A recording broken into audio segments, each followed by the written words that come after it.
Hello बच्चों, welcome to back my channel. तो बच्चों, आज हम क्या सीखेंगे? हमारा प्रैक्टिस सेट 8.3 सबसे आसान चैप्टर है बच्चों, ट्रायंगल एंड स्क्वायर। इसमें के एक्सरसाइज भी बहुत छोटे छोटे हैं और इजीली मार्क आपको इसमें मिल सकते हैं। ठीक है, तो देखते हैं पहला वाला सवाल क्या है। Observe triangle X Y Z W. तो इसको ऑब्जर्व करना है, देखना है। ठीक है, और क्या कहा है?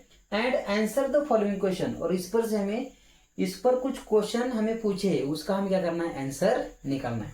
ठीक है, तो देखो क्वेश्चन क्या क्या पूछे है। तो पहला वाला क्वेश्चन क्या है, देखो, what which side is opposite to X Y. तो देखो यहां पर एक्स वाई है, इसके अपोजिट वाला कौन सा आएगा रे? ये वाला आ जाएगा। तो इसकी अपोजिट साइड कौन सी आएगी? जेड डब्ल्यू हो या फिर डब्ल्यू जेड, ऐसे भी आप क्या कर सकते हैं, लिख सकते हैं। तो इसकी साइड कौन सी आ जाएगी? साइड जेड डब्ल्यू, यानी अपोजिट, इसके सामने वाली। ठीक है, और सेकंड क्वेश्चन क्या पूछा है? Which are the adjacent side of X W. तो ये जो एक्स और डब्ल्यू है, इसकी एडजेसेंट है, उसको क्या कहते हैं? लगत की। इसको लगी चिटकी कौन सी साइड है? ये वाली साइड है। इसको चिटकी कौन सी साइड वाली है? ये वाली साइड है। तो ये दोनों साइड इसकी कौन सी है? एडजेसेंट साइड है। उसको क्या कहते? लगत की बाजू हम उसको कहेंगे। एक बात याद रखो, इसके सामने वाली अपोजिट होती है और इसको जो चिटक के दो साइड होती है, इसको क्या कहेंगे हम? एडजेसेंट, यानी कि लगत की बाजू। ठीक है, तो देखो एक्स डब्ल्यू को दो साइड है। पहली कौन सी साइड है? एक्स वाई एक है, और दूसरी कौन सी है? W Z.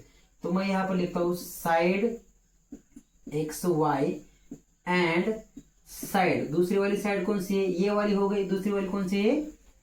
डब्ल्यू जेड या फिर जेड डब्ल्यू।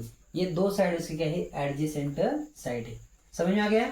अब देखो तीसरा वाला क्वेश्चन क्या पूछा है। What is the opposite angle of W. तो डब्ल्यू यहां पर है, अपोजिट मतलब उसके सामने वाला, उसके सामने वाला। डब्ल्यू के सामने कौन सा वाला एंगल है रे? वाई। तो इसका अपोजिट एंगल क्या जाएगा? Angle Y. ठीक है, अब देखो चौथा वाला क्वेश्चन क्या पूछे है। What are the adjacent angle of Z. Z जो है उसके एडजेसेंट, यानी कि लगत के एंगल कौन से? जेड कहां पर है? यहाँ पर है। इसके अपोजिट वाला ये है, ये हम लेंगे क्या? नहीं लेंगे। इसके एडजेसेंट पूछे। एडजेसेंट मतलब यहाँ पर जो एंगल बन रहा है, इसके एंगल या एडजेसेंट ये एक होगा और ये होगा। तो दो एडजेसेंट एंगल होंगे।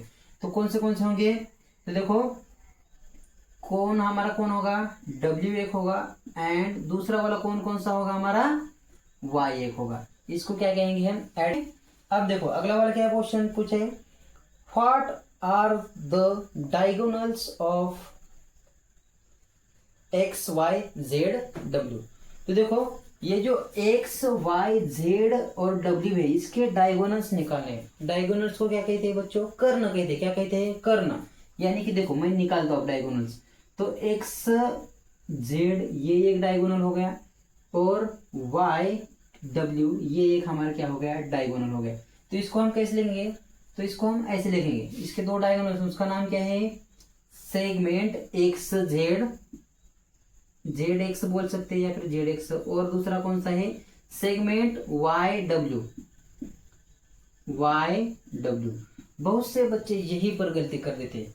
वो क्या करते हैं बच्चे मालूम है क्या? ऐसे लिखते हैं जेड एक्स और वाई डब्ल्यू। तो ऐसे नहीं लिखना है, इसको कैसे लिखना है? यहाँ पर सेगमेंट लिखना है। यहाँ पर भी क्या लिखना है? सेगमेंट लिखना है।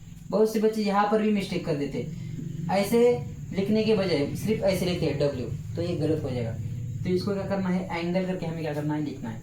और यहाँ पर भी साइड लिखना भूल जाते हैं, सिर्फ लिखते हैं एक्स वाई। यहाँ पर भी साइड लिखना भूल जाते हैं, यहाँ पर लिखते हैं जेड डब्ल्यू।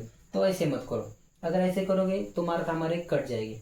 ठीक है, तो ये था हमारा क्वेश्चन नंबर फर्स्ट। समझ में आ गया? एडजेसेंट मतलब लगत के। तो इसका लगत का कौन? ये हो गया, ये हो गया। लेकिन इसका अपोजिट मतलब उसके सामने वाला कौन? तो ये हो गया इसका अपोजिट। सेम वैसे ही साइड का है। इस साइड की अपोजिट साइड कौन सी है? ये वाली है। लेकिन ये जो साइड है इसकी लगत की, यानी कि एडजेसेंट कौन सी है? ये एक है और ये एक है। ये हमारे हो गई एडजेसेंट। आखिरी वाला क्या? डायगोनल्स, यानी कि ऐसे जो ये बनते हैं इसको क्या कहेंगे हम? डायगोनल। अब देखो क्वेश्चन नंबर 2 क्या पूछा है। Right the opposite angles of quadrilateral. इसको क्या कहेंगे हम? Quadrilateral, PQRS।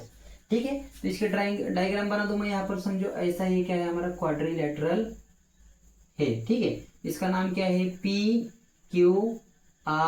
यस, तो इसके अपोजिट एंगल हमें निकालना है। तो पी के अपोजिट एंगल कौन सा होगा? आर होगा। तो पहला वाला क्या आ जाएगा? कोण पी का अपोजिट एंगल क्या होगा? कोण आर होगा। दूसरा देखो, यस का अपोजिट एंगल कौन सा होगा? तो देखो सेकंड वाला, कोण यस एंड कोण क्यू, ये सभी क्या है? हमारे अपोजिट एंगल से। ठीक है, तो यहाँ पर ये खत्म होता है 8.3। इसके बाद इसका जो एक्सरसाइज है 8, उसको क्या करेंगे हम नेक्स्ट वीडियो में स्टडी करेंगे। ठीक है, पढ़ाई करते रहिए। All the very best.